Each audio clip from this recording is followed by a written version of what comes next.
لیکن پھر میں نے سوچا کہ آئندہ ہفتے اور اس کے بعد کے ہفتے انشاءاللہ مولانا بھگوان اچھا ہے. ہمیں کون سی جلدی ہے؟ ہم نے تو نیت کی ہے مدت العمر انشاءاللہ اس کے ساتھ لگے رہیں گے.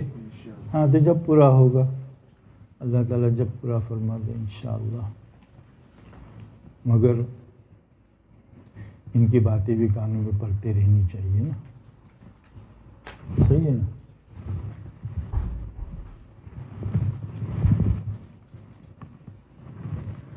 استغفر اللہ. بسم اللہ الرحمن الرحیم.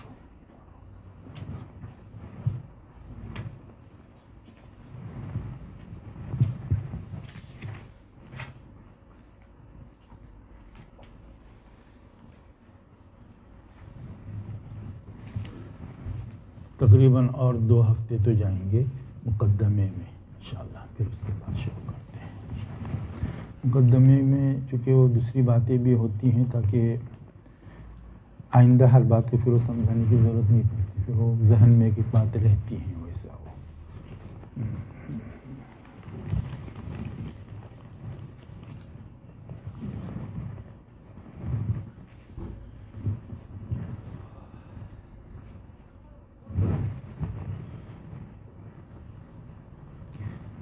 یہ ماشاءاللہ ربیع الاول بھی شروع ہو گیا ہے.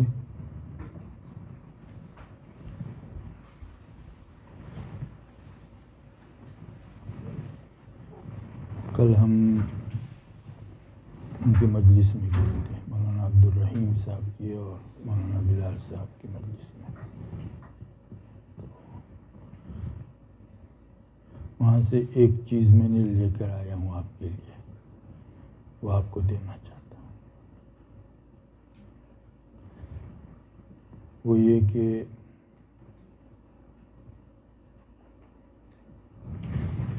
اس مبارک مہینے میں حضور صلی اللہ علیہ وسلم کی ولادت شریفہ بھی اس مہینے میں ہے اور آپ کی وفات بھی اس مہینے میں ہے.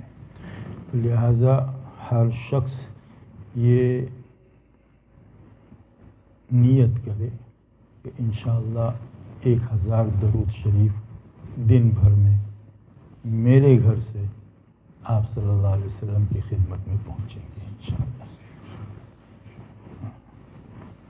30 دن میں 30,000 درود شریف انشاءاللہ جب پہنچیں گے آپ صلی اللہ علیہ وسلم کی خدمت میں تو انشاءاللہ برکتیں ہوں گی اس سے.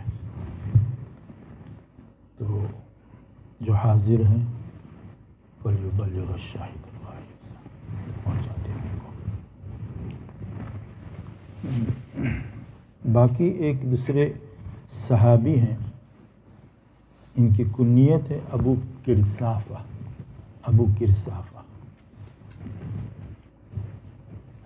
ان کا نام تو ہے جندرہ ابن خشینہ.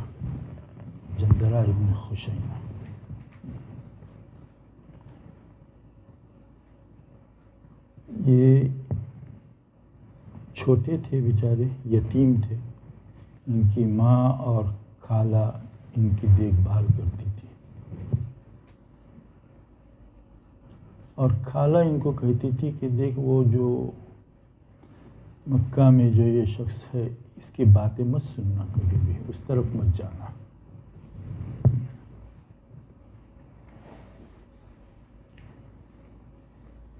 اور ان کی خالہ جو ہے یہ ان سے بکریاں چرایا کرتی تھی.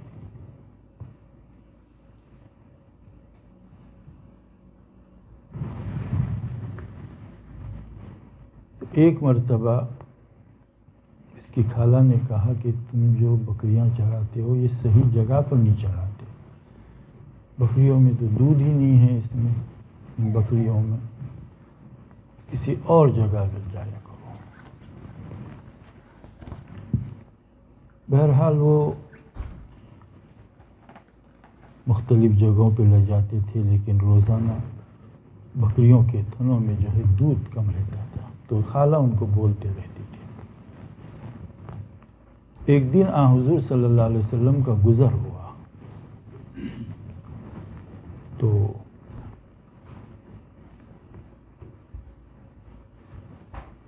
آپ صلی اللہ علیہ وسلم کے پاس یہ ان کے جو ابو قرصافہ یہ گئے ان کے پاس اور کہا کہ یہ میری بکریاں ہیں لیکن یہ دودھ بہت کم دیتی ہیں.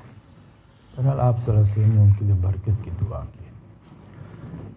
جب یہ بکریاں لے کر گھر پر پہنچے تو دیکھا کہ یہ بکریوں کے خالہ نے دیکھا کہ بکریوں کے تھن وغیرہ جو ہیں یہ دودھ سے بھرے ہوئے ہیں. تو کہا کہ آج جدھر تم گئے تھے بکریاں چرانے ادھر ہی جایا کرو. انہوں نے کہا کہ میں تو اسی جگہ پہ گیا ہوں آج، لیکن آج یہ واقعہ پیش آیا. تو انہوں نے کہا ان کی ماں نے اور ان کی خالہ نے کہ بھئی ہمیں بھی آپ صلی اللہ علیہ وسلم کی خدمت میں لے چلو. بہرحال انہوں نے ایمان لے آیا. یہ ابو قرصافہ نماز کو جب پڑھتے تو اپنا ان کا ایک بیٹا تھا، اس کو بیٹے کو آواز دیتے تھے کہ بھئی نماز کا وقت ہو گیا ہے، اٹھ جائیے. ایاز اس کا نام تھا، ایاز. تو جب بھی آواز دیتے الصلاۃ الصلاۃ کہتے کہ لبیک یا ابا. بعد میں آخر عمر میں یہ چلے گئے تھے اسقلان میں، فلسطین میں، اور ان کا بیٹا جو ہے یہ روم کے غزوے پر گیا ہوا تھا.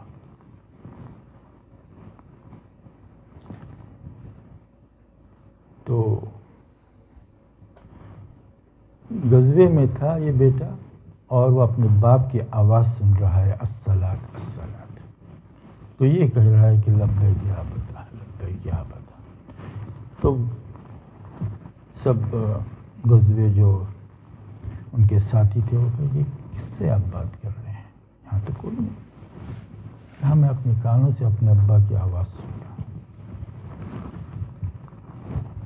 یہ ابو قرصافہ یہ کہتے ہیں کہ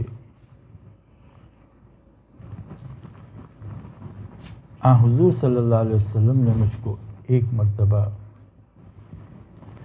یہ ارشاد فرمایا تھا کہ جب تم سورہ تبارک الذی پڑھو، یہ تو ہم روزانہ رات کو پڑھتے ہیں، تو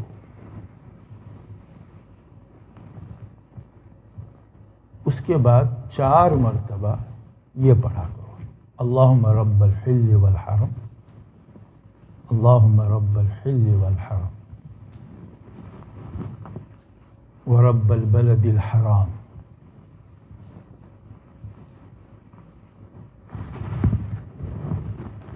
ورب الرکن والمقام ورب المشعر الحرام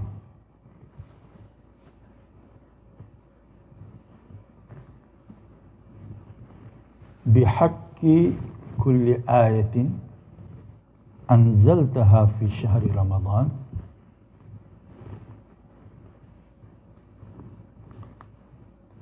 بلغ روح محمد مني تحية وسلاما. بلغ روح محمد مني تحية وسلاما.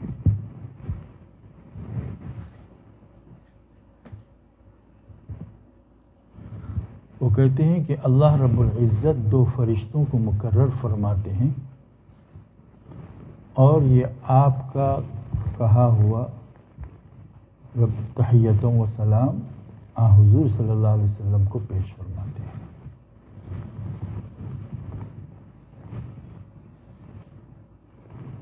کہ فلان ابن فلان نے آپ پر یہ درود بھیجا ہے.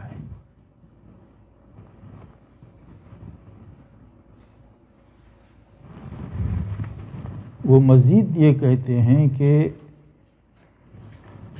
حضور صلی اللہ علیہ وسلم اس کے جواب میں یوں فرماتے ہیں وَعَلَى فُلَانِ ابْنِ فُلَانٍ مِنِّي تَحِيَّةٌ وَسَلَامًا.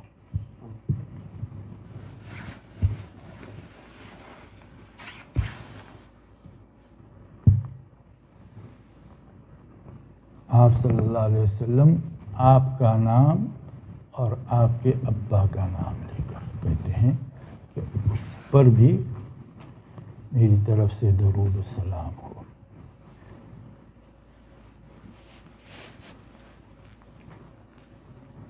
کبھی کبھی اس پر عمل کر لینا چاہیے، ہمیں عمل کی توفیق عطا فرمائے۔ دوسری بات، چونکہ یہ ابھی مبارک مہینہ ہے تو تھوڑی اتفاقی بات یہ ہے کہ بھئی حضور کے معجزات کے متعلق آج ویسی بھی بحث ہونے والی تھی۔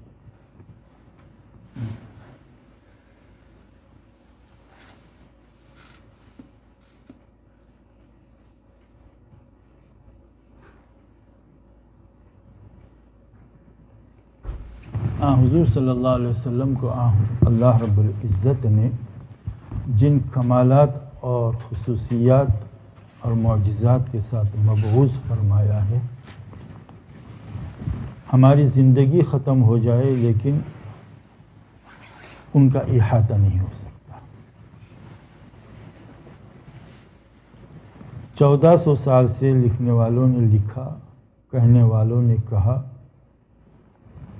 نظم میں بھی کہا اور نثر میں بھی کہا، اپنوں نے بھی کہا اور غیروں نے بھی کہا، حتیٰ کہ دشمنوں نے بھی کہا۔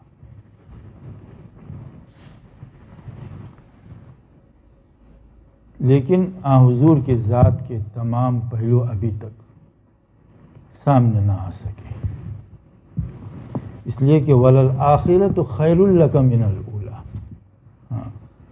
کل جو آپ کو شرف اور کمال حاصل تھا، آئندہ کل اور زیادہ آپ کو عطا فرمائیں گے۔ کل جو ملیں گے آئندہ کل اور زیادہ آپ کو اللہ تعالیٰ عطا فرمائیں گے۔ یہی ہے وَلَلْآخِرَةُ خَيْرٌ لَكَ مِنَ الْأُولَىٰ۔ تو ایک چند اشعار سن لیجئے، یہ کسی کے اشعار ہیں، وہ کس کے ہیں وہ میں آپ کو بعد میں بتاؤں گا۔ اشعار یہ ہیں کہ حقیقت کی خبر دینے بشیر آیا نذیر آیا، شہنشاہی نے جس کے پاؤں چومے وہ فقیر آیا، بھٹکتی خلق کو رستہ دکھانے رہنما آیا، سفینے کو تباہی سے بچانے ناخدا آیا، مبارک ہو زمانے کو کہ ختم المرسلین آیا، صحاب رحم بن کر رحمت للعالمین آیا، سلام الذات اقدس پر، سلام اس فخر دوراں پر، کروڑوں جس کے احسانات ہے دنیائے امکان پر، سلام اس پر جلائی شمع عرفاں جس نے سینوں میں، کیا حق کے لیے بےتاب سجدوں کو جبینوں میں، متاع صدق لے کر صادق الوعد و امی بن کر، سلام اس پر جو آیا رحمت للعالمین بن کر۔ یہ جو اشعار ہیں آپ اندازہ کیجئے کہ یہ ایک غیر مسلم شاعر کا کلام ہے، ایک ہندو شاعر ہے، اس کے یہ جذبات دیکھیے۔ تو کہنا یہ چاہتا تھا کہ بھئی اپنوں نے بھی کہا اور غیروں نے بھی کہا۔ امام ابن تیمیہ رحمۃ اللہ علیہ نے لکھا ہے، شیخ الاسلام، بعض لوگ کہتے ہیں کہ آپ لوگ ابن تیمیہ کو نہیں مانتے، بکواس کرتے ہیں۔ میں نے اپنے تمام اساتذہ سے ان کے نام کے شروع میں شیخ الاسلام سنا ہے اور لکھا ہوا بھی ہے ہماری کتابوں میں۔ علامہ ابو الحسن ندوی نے تو تاریخ دعوت و عزیمت کی ایک پوری جلد امام ابن تیمیہ کے لیے لکھی ہے۔ لیکن یہ ایسے لوگ ہیں کہ جو بس سنتے ہیں اور بس بول دیتے ہیں، سوچتے نہیں کیا بولتے ہیں۔ یقیناً یہ بہت بڑے علامہ گزرے ہیں۔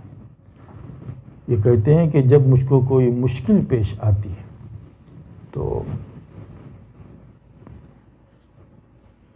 کنت اذهب الى مساجد المہجورہ، ان مسجدوں کی طرف میں جاتا تھا جو جس میں کوئی نماز وغیرہ نہیں پڑھتا ہے، بند ہے مسجدیں، وہاں جاتا تھا میں، اور اپنے سر کو میں اللہ کے سامنے جو کنت امرغ، اپنے سر کو میں اللہ کے سامنے بس رگڑتا تھا اور یہ دعا کرتا تھا، یا معلم ابراہیم یا معلم داؤد علمنی فہمنی۔ بہت بڑا عالم اسرائیل ہے، کہتے ہیں کہ اس کی علم سے زیادہ، اس کی عقل سے زیادہ اس کا علم تھا، اس کا علم بہت تھا، کوئی شک نہیں۔ علامہ انور شاہ کشمیری، جن کے متعلق کیا کہا جا سکتا ہے، لیکن یہ فرماتے ہیں کہ جو تفسیر ابن تیمیہ کرتا ہے، جو تفسیر ان کے شاگرد کرتے ہیں، بے نظیر تفسیر ہے ان کی، لیکن ان کے تفردات ہیں، ان کے بعض مسائل ایسے ہیں کہ جن میں یہ ایک طرف اور جمہور علماء ایک طرف ہیں، سمجھ میں آیا نا؟ تو لیکن بہرحال یہ کہتے ہیں کہ عرش پاک سے لے کر فرش خاک تک، زمین تک، کائنات کا کوئی ذرہ ایسا نہیں کہ جس کا آن حضور کے نبوت سے تعلق نہ ہو، آن حضور کے معجزات سے تعلق نہ ہو۔ ہر چیز کا تعلق آن حضور کے معجزات سے ہے۔ اب یہ قرآن بھی معجزہ ہے، اور یہ معجزہ کس وجہ سے ہے یہ ہم انشاءاللہ اس پر ہم آگے بات کریں گے، ایک اگلے ہفتے انشاءاللہ، یا اس کے بعد جب موقع ملے گا۔ اس وقت یہ سمجھ لیجئے کہ معجزہ کسے کہتے ہیں۔ عام سے آدمیوں کے سمجھنے کے لیے یہ میں کہتا ہوں کہ بھائی ایک چیز ہے، بھائی یہ فون ہے، یہ کتاب ہے، یہ گاڑی ہے، آپ نے دیکھا آپ اس کو بنا سکتے ہیں، یا آپ جیسا کوئی ہوگا جو بنا سکتا ہے اس کو، اس میں کوئی ناممکنات میں سے نہیں ہے یہ۔ لیکن یہ مچھر کس کوئی بنا کر بتا دے، مچھر ہے، معمولی سا جانور ہے، سورج ہے، چاند ہے، بڑی بڑی قدرت، اس کو بنانے سے انسان عاجز ہے۔ تو ہر وہ چیز جو عاجز کر دے یہ معجزہ ہے۔ اللہ رب العزت انبیاء کے ہاتھوں پر ایسے چند چیزوں کو ظاہر فرماتے ہیں کہ جس کو لانے سے انسان عاجز ہو جاتا ہے، نہیں لا سکتا اس کو۔ یہ جو معجزہ ہے یہ عادت کے مطابق نہیں ہوتا۔ عادت کے مطابق سورج کو آپ ہاتھ کرتے اور اس چاند کے 2 ٹکڑے ہو جاتے، یہ عادتاً نہیں ہوتا۔ اللہ رب العزت جب چاہتے ہیں تب ہوتا ہے یہ۔ تو یہ خرق عادت اس کو بولیں گے، عادت کے خلاف معمول ہوتا ہے یہ معجزہ۔ خلاف معمول میں چند چیزیں ہیں۔ سب سے پہلی چیز جو ہے ارہاس اس کو کہتے ہیں، الف را ہائے حوض جس کو کہتے ہیں، چھوٹی ہا، نوٹ ہائے حدی، الف را ہا، الف اور صاد، ارہاس۔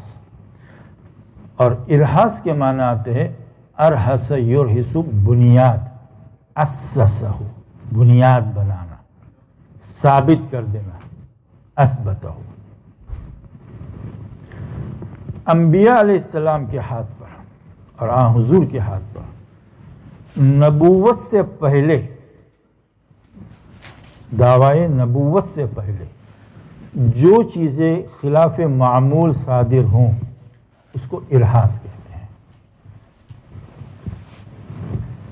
مثال کے طور پر حضرت جابر ابن سمرہ رضی اللہ تعالی عنہ روایت فرماتے ہیں حضور صلی اللہ علیہ وسلم سے، آپ صلی اللہ علیہ وسلم کی حدیث ہے، فرماتے ہیں کہ انی لأعرف بمکہ حجرا، مکہ میں میں ایسے پتھر کو جانتا ہوں، کان یسلم علی قبل ان ابعث، کہ جو مجھ کو ابھی تو نبوت ملی بھی نہیں تھی مجھے، لیکن وہ مجھ کو سلام کرتا تھا.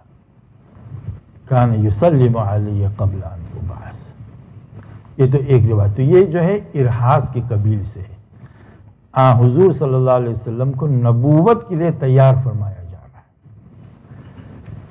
اسی طرح ایک واقعہ یہ بخاری میں بھی ہے کہ آپ صلی اللہ علیہ وسلم ابو طالب کے ساتھ آپ کے چچا ملک شام کا سفر فرماتے ہیں اور آپ کی عمر شریف جو ہے 12-13 سال کی ہے. راستے میں ایک جگہ رکے تو وہاں پر ایک نصارہ کا ایک چرچ جس کو کہتے ہیں معبد تھا. وہاں سے ایک نصرانی عالم باہر آیا اور اس نے دیکھا کہ آسمان پر ایک بادل ہے جو اس قافلے کے اوپر سایہ کیے ہوئے ہے. تو آیا اور آپ سے پوچھا کہ بھئی آپ صلی اللہ علیہ وسلم کا ہاتھ پکڑا. اس نے فرمایا کہ یہ کس کا بیٹا ہے؟ ابو طالب نے کہا کہ یہ میرا بیٹا ہے. اس نے کہا نہیں، یہ آپ کا بیٹا نہیں ہے. یہ اس لیے کہ اس شخص کا جو ہے شخص یہ آگے چل کر نبی ہونے والا ہے اور اس کا والد جو ہے یہ زندہ نہیں ہے، ابھی حیات نہیں ہے. ابو طالب نے کہا کہ یہ میرا چچا کا، میرے بھائی کا بیٹا ہے. کہا یہ صحیح ہے. اس نے کہا کہ بھئی میں دیکھ رہا تھا کہ بادل اس کے اوپر سایہ کیے ہوئے ہے اور یہ جو ہے صرف انبیاء کے لیے کرتا ہے، نبی کے لیے کرتا ہے یہ.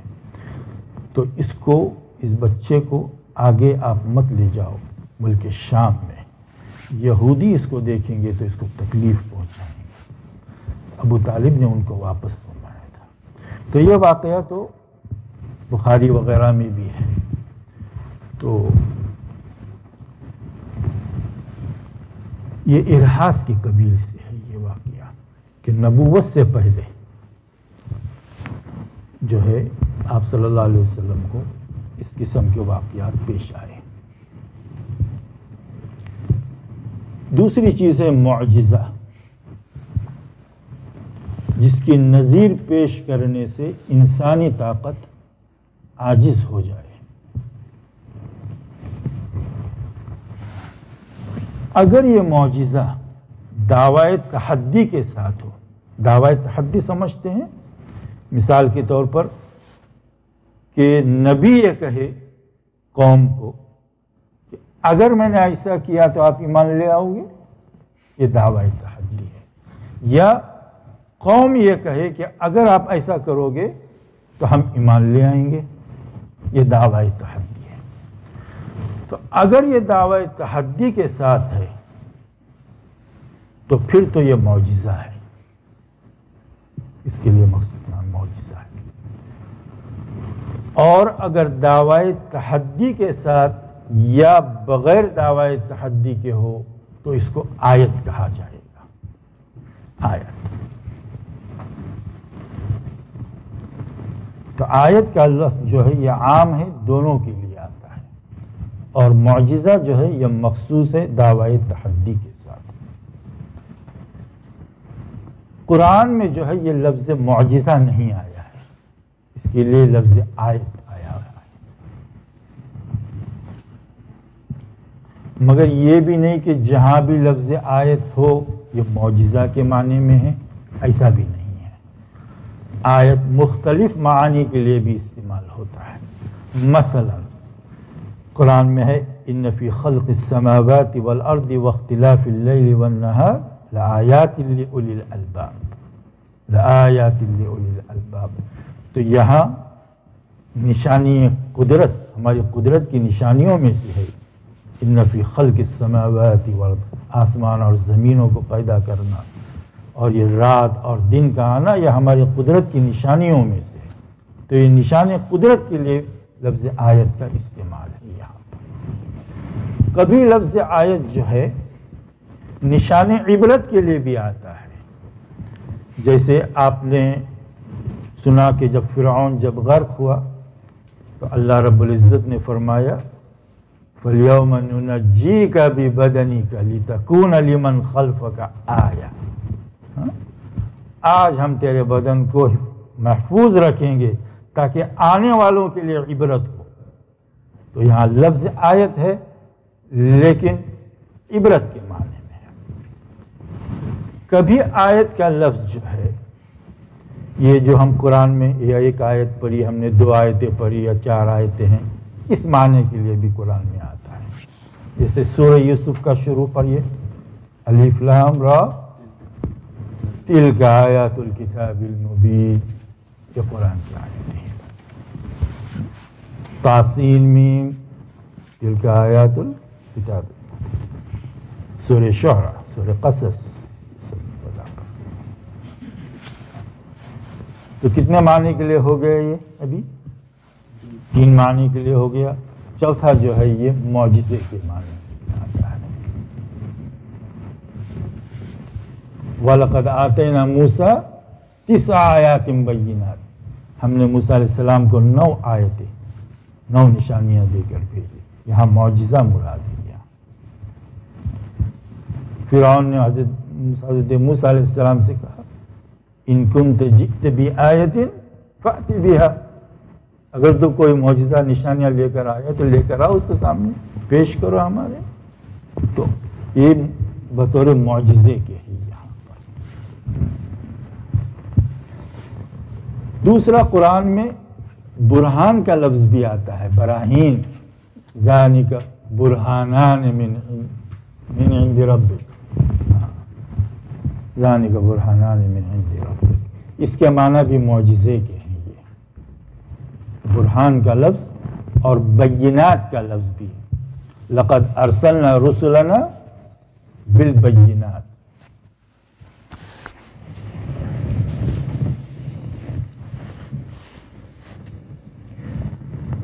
اچھا، ایسا بھی نہیں کہ بھائی قوم یہ بولے کہ بھائی ہمارے لیے معجزہ آپ لاؤ، اور آپ صلی اللہ علیہ وسلم کے لیے ضروری ہے کہ اس معجزے کو پیش کریں، ایسا ضروری نہیں ہے۔ اللہ رب العزت چاہتے ہیں کہ اتمام حجت ہو جائے، ان پر دلیل قائم ہو جائے۔ بس آپ کو ہم نے ایک دفعہ معجزہ بتا دیا، مشرکین مکہ نے فرمایا کہ بھائی اس سورج کو، اس چاند کو جو ہے 2 ٹکڑے کر دیں۔ اللہ رب العزت نے کہ اپنے قدرت سے حضور صلی اللہ علیہ وسلم نے معجزہ بتایا، اور پھر انہوں نے کہا کہ بھائی آپ کا جادو تو آسمانوں پر بھی چلتا ہے، تو ایمان تو نہیں لایا انہوں نے۔ پھر فرمایا کہ بھائی اچھا چلو اس سونے کے پہاڑ کو سونے کا بنا دو، کوئی ضروری نہیں ہے بھائی نبی کے لیے کہ بھائی آپ جیسا بولتے جائیں گے ہم کرتے جائیں گے۔ فمن شاء فلیؤمن ومن شاء فلیکفر، جس کا چاہے، یہ تو کلام الملوک ہے، ملوک الکلام۔ ہاں، کلام الملوک، بادشاہوں کا کلام جو ہوتا ہے یہ کلام کا بادشاہ ہوا کرتا ہے۔ تو اللہ رب العزت نے ان کو صاف کہہ دیا کہ بھائی فمن شاء فلیؤمن ومن شاء فلیکفر، جس کا چاہے دل ایمان لے آئے، نہیں چاہے نہ لے آئے۔ انا اعتدنا للظالمین نارا، ہم نے ظالموں کے لیے آگ کو تیار کر رکھا ہے۔ احاط بہم سرادقها، تنابیں اس کی کھینچی ہوئی ہوں گی۔ کیا ہے آگے؟ وَإِن يَسْتَغِيثُوا يُغَاثُوا بِمَاءٍ كَالْمُهْلِ، ہاں پانی مانگیں گے، ہاں پانی دیا جائے گا آپ کو، لیکن کیسا؟ تانبے کا پگھلا ہوا پانی، بئس الشراب وساءت مرتفقا۔ اللہ رب العزت ہم سب کی حفاظت فرمائے۔ اور آگے کیا فرمایا؟ ان الذین آمنوا وعملوا الصالحات، جو لوگ نیک عمل کریں گے ان کے لیے تو جنات ہے ہی ہمارے پاس۔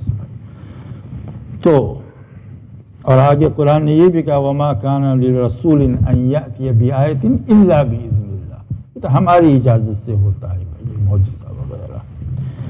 تو یہ سب سمجھ گئے بھائی، نبی کے لیے معجزے کا اور آپ کی نبوت کا اظہار ضروری ہے کہ بھائی میں نبی ہوں اللہ کا۔ ولی کے لیے یہ ضروری نہیں کہ بھائی اپنی کرامت کا اظہار کرتے بیٹھے۔ نبی کے لیے معجزے کو ظاہر کرنا ضروری ہے اور ولی کے لیے اپنی کرامت کو چھپانا ضروری ہے۔ کرامت کس کو کہتے ہیں؟ بھائی وہ عادت کے خلاف معمول چیز جو اللہ رب العزت اپنے ولی کے ہاتھ پر، اپنے مقربین کے ہاتھ پر، ولا یلی ولایتن معنی قریب کرنا، یہ بھی ولی ہے وہ بھی ولی ہے، یہ زیادہ میرا قریب ہے وہ زیادہ میرے قریب ہے۔ اور اس کا مقصد یہ ہوتا ہے ولی کے ہاتھ پر کرامت کا، اس کی تائید کی جاتی ہے، اس کی مدد کی جاتی ہے۔ کوئی ولی اپنی کوشش سے کرامت ظاہر نہیں کر سکتا، نبی ظاہر نہیں کر سکتا اپنا معجزہ، تو ولی کس طرح سے ظاہر کرے گا بھائی؟ اور ہر ولی کی جو کرامت ہوتی ہے، علماء نے لکھا ہے ہر ولی کی کرامت یہ حضور صلی اللہ علیہ وسلم کا اصل میں معجزہ ہے۔ ہر ولی کی کرامت جو بھی ظاہر ہوں گی یہ حضور صلی اللہ علیہ وسلم کا اصل معجزہ ظاہر ہو رہا ہے۔ اس سے یہ بھی ظاہر ہو رہا ہے کہ یہ جو بندہ ہے ولی ہے، اس کا راستہ سیدھا ہے، نبی تک پہنچتا ہے اس کا راستہ، اسی لیے اس کے ہاتھ پر۔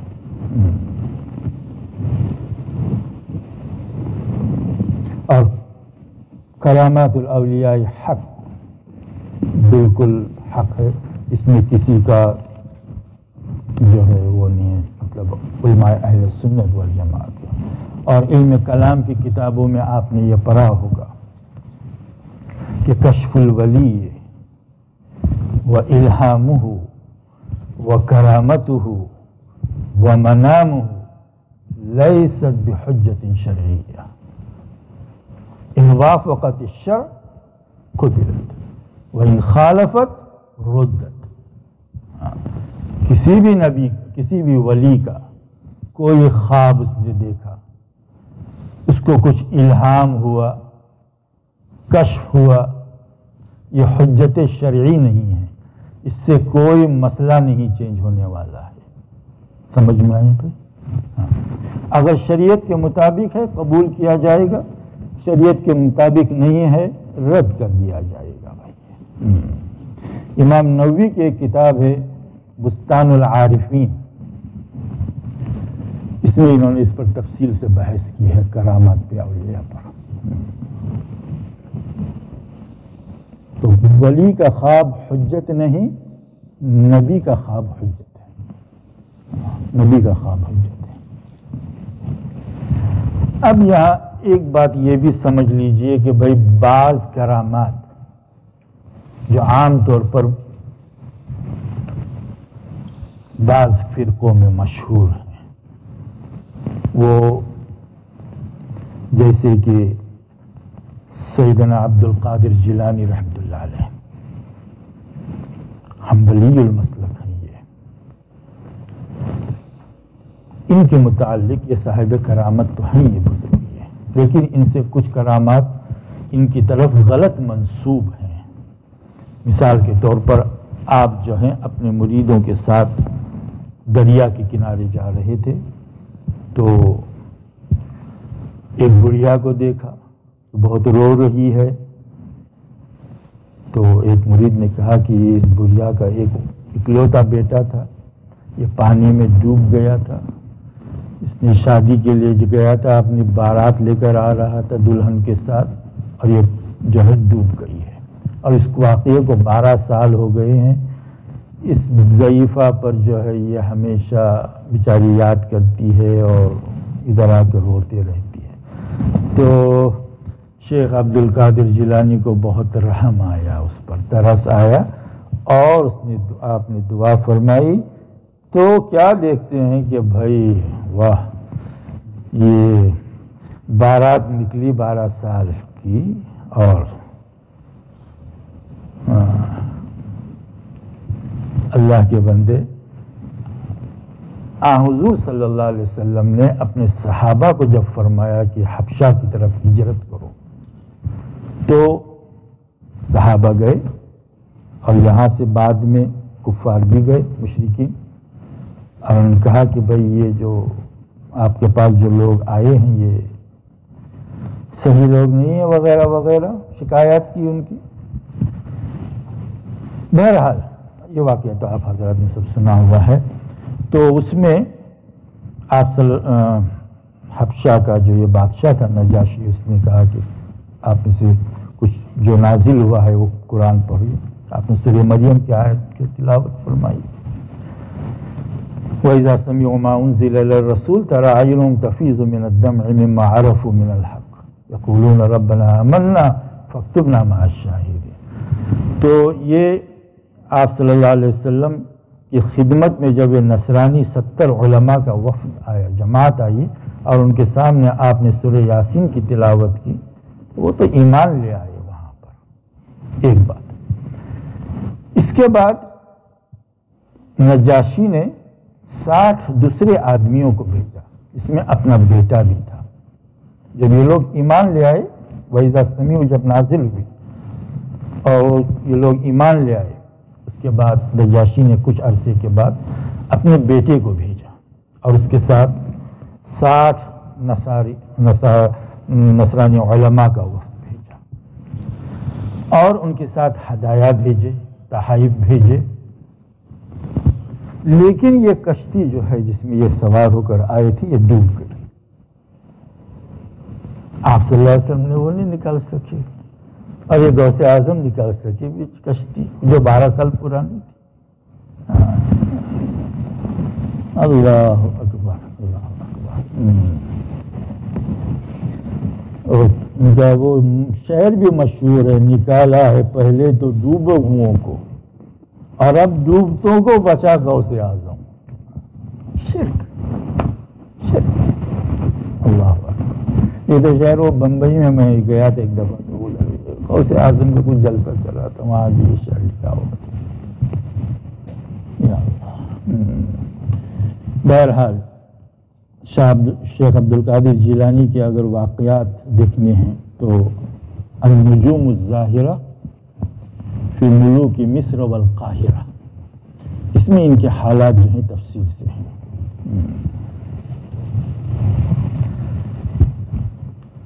چند لوگ جو ابھی میں نے کہا کہ جو ابن تیمیہ وغیرہ پر جو کی وجہ سے جو اشکال کرتے ہیں، یہی لوگ یہ بھی کرتے ہیں کہ بھئی صحابی افضل ہے کہ نبی یہ ولی افضل ہے؟ یہ اشکال کیا ہے تجھ کو بھائی؟ نہیں بھائی، صحابہ سے اتنے کرامات ثابت نہیں ہیں جتنے کہ ولیوں سے آج کل ہے کرامات ثابت۔ کم علمی کا یہ سوال ہے اس کا۔ یہ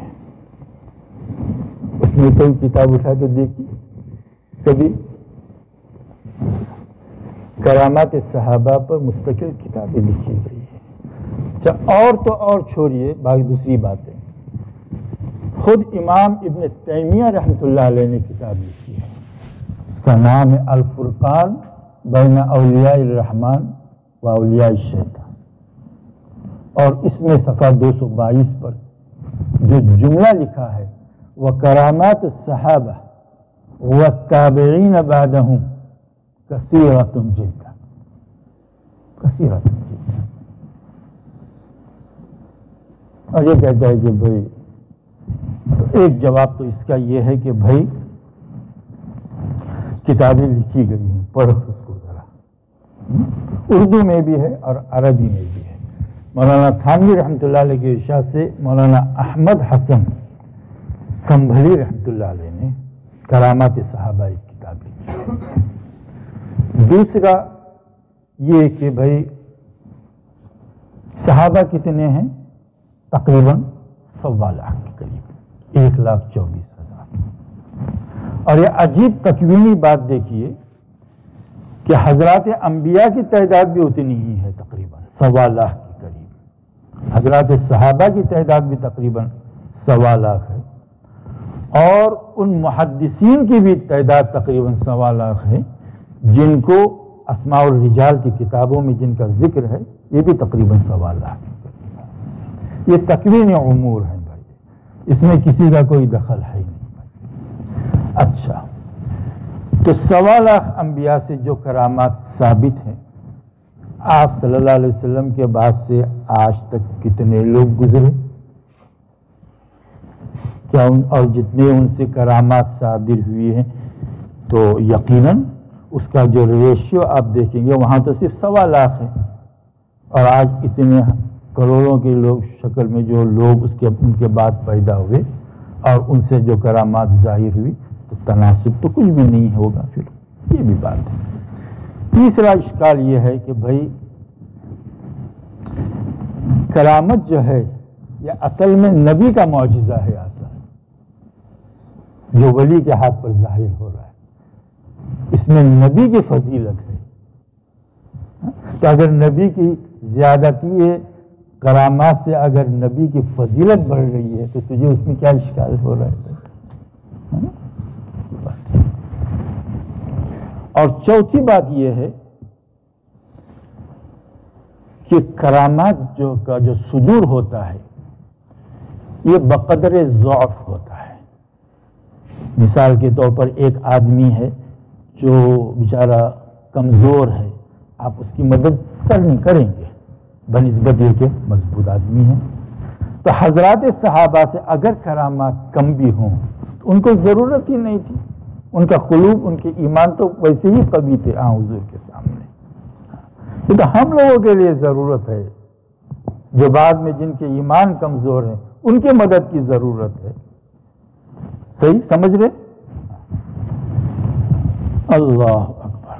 تو 3 چیزیں ہو گئی، ارہاس، معجزہ اور کرامت۔ چوتھی چیز ہے معونت۔ یہ عام مومن کے ہاتھ پر ظاہر ہوتی ہے، اس کے لیے ولی ہونا ضروری نہیں، کبھی کبھی اللہ رب العزت اس بندے کی مدد فرما دیتے ہیں کسی طرح سے، خلاف معمول۔ اور 5ویں چیز ہے استدراج۔ استدراج کے معنی مہلت دے دینا۔ ہم آپ کو مثال کے طور پر کافروں کو آپ نے دیکھا ہوگا، بڑے عشرت میں ہیں اور بیچارے مسلمان، تو یہ استدراج ہے بھائی، استدراج، مہلت دے رہے ہیں۔ سنستدرجهم من حیث لا يعلمون، ہم ان کو ڈھیل دیتے جا رہے ہیں، اور جب ہم پکڑیں گے تو ان کو پتہ بھی نہیں چلے گا ہم کہاں سے پکڑیں۔ وَأُمْلِي لَهُمْ إِنَّ كَيْدِي مَتِينٌ۔ اور کبھی کبھی یہ استدراج گنہگار مسلمان کے لیے بھی ہوتا ہے۔ فَلَمَّا نَسُوا مَا ذُكِّرُوا بِهِ فتحنا علیہم ابواب کل شیء۔ نعمتوں کے بعد انسان گناہوں پر مصر ہے،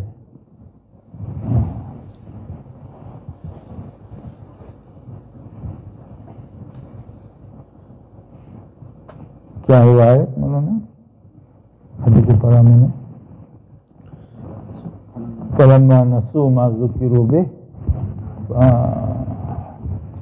جب وہ بھول گئے جو ان کو یاد رکھنا تھا، تو فتحنا علیہم ابواب کل شیء، ہر چیز ہم نے ان کو دے دی، بھائی لے جاؤ، مزے کرو، اور جب پکڑ میں آئیں گے تب دیکھ لیں گے آپ۔ تو یہ استدراج ہے، اس سے بچنا چاہیے انسان کو۔ انسان گناہوں پر انسان مصر رہے اور اس پر اللہ کی نعمتوں کی بارش ہو، یہ استدراج ہے۔ اللہ تعالیٰ حفاظت فرمائے ہم سے لوگوں کی۔ اور 6ٹھی چیز ہے اہانت۔ اہانت یہ مدعی نبوت کے ہاتھوں ظاہر ہوتا ہے، جو نبوت کا دعویٰ کرتا ہے لیکن ہے جھوٹا، جھوٹا مدعی نبوت کے ہاتھ پر یہ ظاہر ہوتا ہے۔ مثال کے طور پر مسلمہ کذاب، جس نے نبوت کا دعویٰ کیا صدیق اکبر رضی اللہ تعالیٰ عنہ کے زمانے میں، اور آپ صلی اللہ علیہ وسلم کے زمانے میں حضرت صدیق اکبر نے اپنا ایک لشکر بھیجا ہے ان کے پیچھے. تو یہ مسیلمہ کذاب، ان دعوائے جھوٹے مدعی نبوت کے ہاتھوں پر کوئی ایسی چیز ظاہر ہو جائے، مثال کے طور پر یہ اہانت اس کو کہتے ہیں. ایک شخص آیا مسیلمہ کذاب کے پاس اور اس نے کہا کہ میری آنکھ جو ہے برابر نظر نہیں آتا ہے مجھ کو. تو اس نے ہاتھ لگایا اس کی آنکھ پر تو اس کی دوسری آنکھ بھی چلی گئی. دوسری آنکھ بھی چلی گئی. یہ اہانت ہے. یہ اہانت ہے. حضور صلی اللہ علیہ وسلم کے خدمت میں وہ کون صحابی ہیں جن کے آنکھ کا ڈھیلا نکل گیا تھا، آپ نے لیا اور اس کے آپ کی آنکھوں میں رکھ دیا. نبی کی شان کی بات.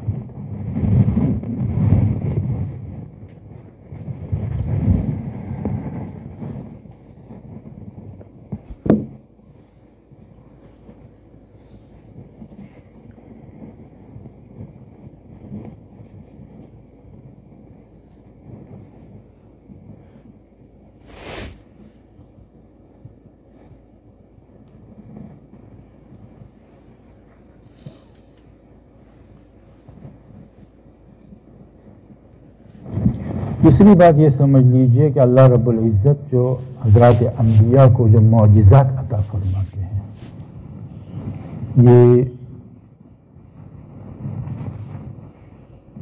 عموماً ایسا ہوتا ہے کہ نبی چلا گیا معجزہ ختم.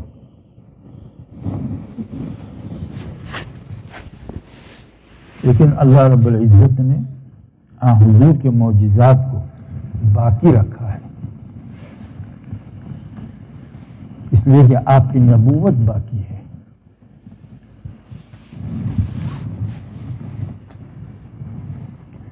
کتنے معجزات آپ صلی اللہ علیہ وسلم کو دیے گئے؟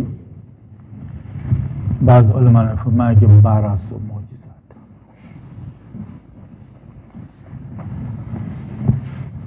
بعضوں نے کہا کہ 3000 معجزات. مواہب اللدنیہ میں امام قسطلانی نے لکھا ہے کہ وہ 3000 معجزات عطا فرمائے.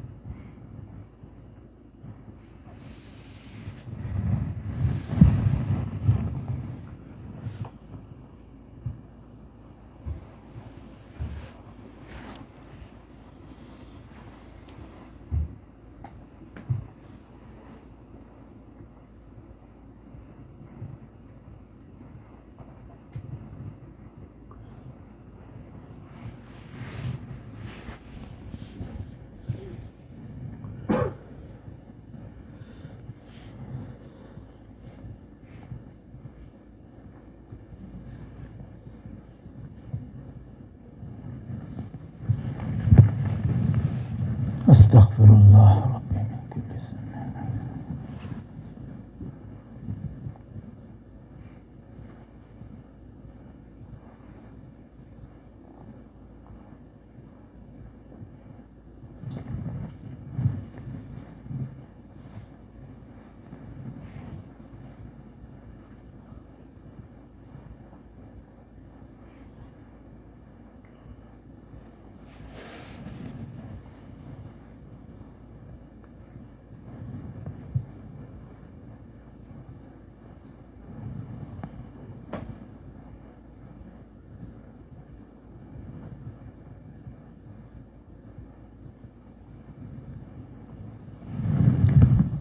اللہ حضور صلی اللہ علیہ وسلم کا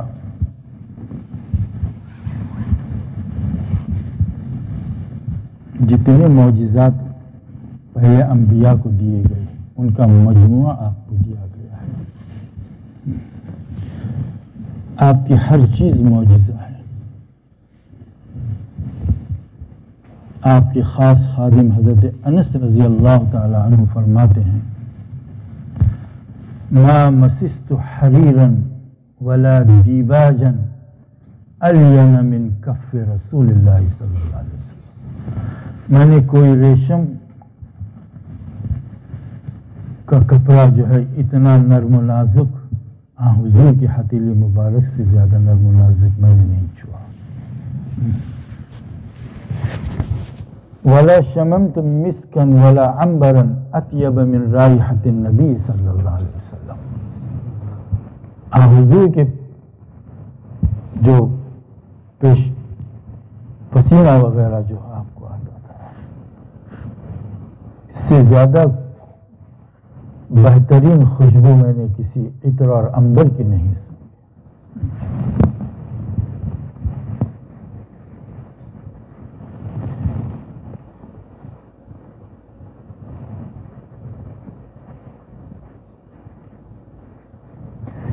ایک ضماد ازدی کر کے، یہ حضور صلی اللہ علیہ وسلم کا نبوت سے پہلے بھی یہ اس کے ساتھ کچھ تعلقات تھے آپ صلی اللہ علیہ وسلم کے، آتے جاتے رہتا تھا۔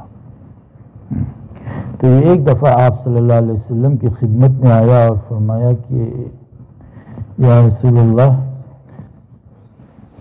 میں نے سنا ہے کہ آپ پر کچھ اثر ہے، تو میں عمل وغیرہ کرتا ہوں تو اس سے جو ہے آپ کو انشاءاللہ ٹھیک لگے گا، اچھا لگے گا۔ آپ صلی اللہ علیہ وسلم نے فرمایا کہ بھئی تیرا عمل تو بعد میں کرنا، پہلے جو میں بول رہا ہوں وہ سن پہلے۔ آپ صلی اللہ علیہ وسلم نے وہ خطبہ پڑھا جس کو ہم رات دن سنتے رہتے ہیں خطبوں کے شروع میں، الحمدللہ نحمدہ ونستعینہ ونستغفرہ ونؤمن بہ ونتوکل علیہ ونعوذ باللہ من شرور انفسنا ومن سیئات اعمالنا، ختم کر کے اما بعد، اور ابھی آپ صلی اللہ علیہ وسلم اس کو کچھ کہنے والے تھے تو اس نے فرمایا کہ عید علیہ ہذہ الکلمات یا رسول یا محمد، ان کلمات کو واپس پڑھیے۔ تو آپ صلی اللہ علیہ وسلم نے ان پر 3 مرتبہ ان کو پڑھا۔ ابھی تو کوئی بات نہیں ہوئی، تو خطبہ جو ہم سنتے رہتے ہیں، فرمایا ہاتھ یدک ابایعک علی الاسلام، آپ کا ہاتھ بڑھائیے، میں اسلام قبول کرنا چاہتا ہوں۔ تو آپ کا قال، آپ کا حال، ہر چیز معجزہ ہے۔ آپ نے تو صرف کہہ دیا، پڑھا آپ نے بس، ابھی تو اس کو کچھ نصیحت شروع بھی نہیں کی تھی، یہ خطبہ تو ہم سنتے رہتے ہیں۔ اس نے فرمایا کہ یا رسول اللہ ہاتھ یدک ابایعک علی الاسلام، آپ اپنا ہاتھ بڑھائیے، میں اسلام قبول کرنا چاہتا ہوں۔ صحابی فرماتے ہیں کان اذا تکلم، حضور صلی اللہ علیہ وسلم جب گفتگو فرماتے روی کالنور یخرج من بین الثنایا، ایک نور نکلتا تھا آپ کے دانتوں سے، ہم محسوس کرتے تھے اس نور کو۔ اور ابن مسعود کی حدیث ہے وَلَقَدْ كُنَّا نَسْمَعُ تَسْبِيحَ الطَّعَامِ فِي زَمَانِ رسول اللہ صلی اللہ علیہ وسلم وَنَحْنُ نُؤْكَلُ، ہم کھانا کھاتے تھے اور کھانے سے تسبیح کی آواز سنا کرتے تھے اپنے کانوں سے۔ علامہ دمیری رحمۃ اللہ علیہ نے ان کی ایک کتاب ہے حیات الحیوان کر کے، انہوں نے لکھا ہے کہ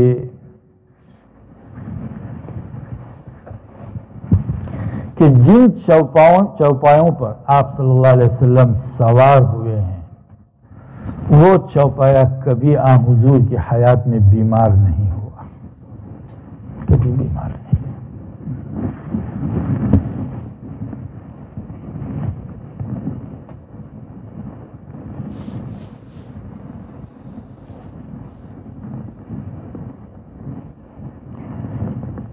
غزوہ خندق کے موقع پر جب خندق کھودی جا رہی تھی تو ایک بڑی چٹان پیش آئی، ٹوٹنے کا نام نہیں لے رہی تھی، بڑے بڑے حضرات صحابہ موجود ہیں۔ آپ صلی اللہ علیہ وسلم کی خدمت میں کہ یا رسول اللہ چٹان بیچ میں ٹوٹ نہیں رہی ہے. حضرت آپ صلی اللہ علیہ وسلم اٹھے. راوی حدیث کہتے ہیں وَبَطَنُهُ مَعْصُوبٌ بِحَجَرٍ، پیٹ پر پتھر بندھا ہوا ہے. حضور کے وَلَبِثْنَا ثَلَاثَةَ أَيَّامٍ، ہم پر 3 دن ایسے گزرے ہم نے کوئی چکھنے کی چیز بھی نہیں چکھی. پہلوان ہوتے ہیں تو ان کی غذا کیا ہوتی ہے. اب یہاں دیکھیے لبثنا ثلاثة أيام لا نذوق ذواقا، ہم نے کوئی چکھنے کی چیز بھی نہیں چکی، زبان بھی نہیں رکھی. آپ صلی اللہ علیہ وسلم نے اخذ المعول، کلہاڑا لیا، فضرب، مارا اس کو ریزے ریزے کر دیا، ریزے ریزے کر دیا. یہاں حضور صلی اللہ علیہ وسلم کی معجزات ہیں. ایک طرف یہاں بھوک کہ 3 دن گزرے کھانے کی کوئی چیز نہیں. لبثنا ثلاثة أيام لا نذوق ذواقا، ہم نے چکھنے کی کوئی چیز زبان پر نہیں رکھی. اور طاقت کا عالم دیکھیے.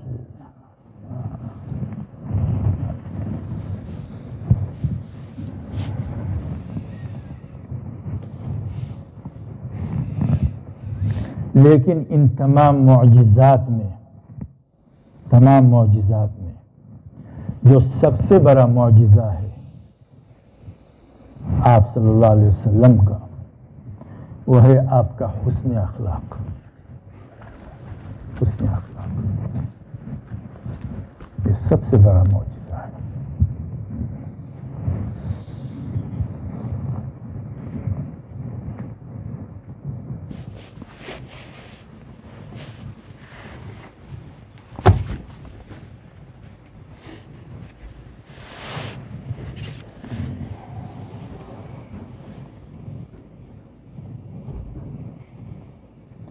امیہ بن خلف کا نام آپ نے سنا؟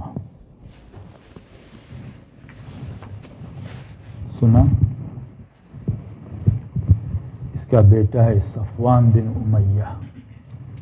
امیہ بن خلف اس نے مشرک ہے.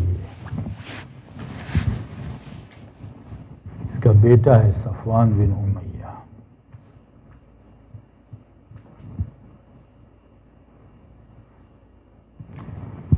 بدر کی صبح جب غزوہ بدر ہو رہا تھا، آپ صلی اللہ علیہ وسلم نشانی فرما رہے کہ یہاں پر امیہ بن خلف قتل ہوگا، یہاں پر ابو جہل قتل ہوگا،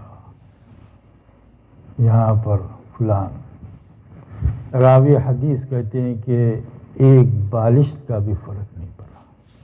جس جگہ پر آپ صلی اللہ علیہ وسلم نے فرمایا تھا کہ یہاں قتل ہوگا شہید، وہ وہیں پر جا کر قتل ہوا ہے.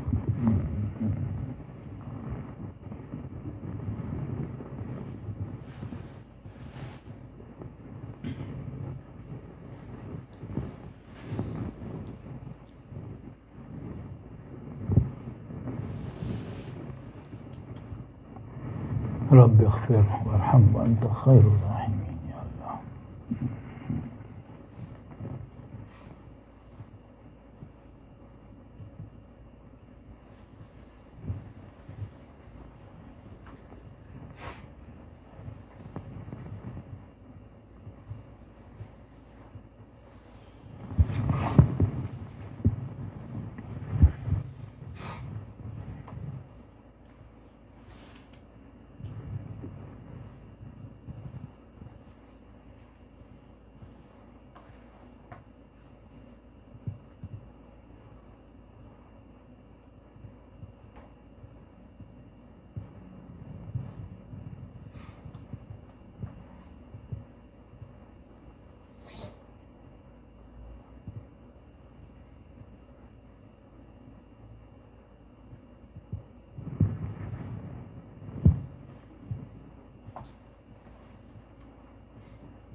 استغفر اللہ.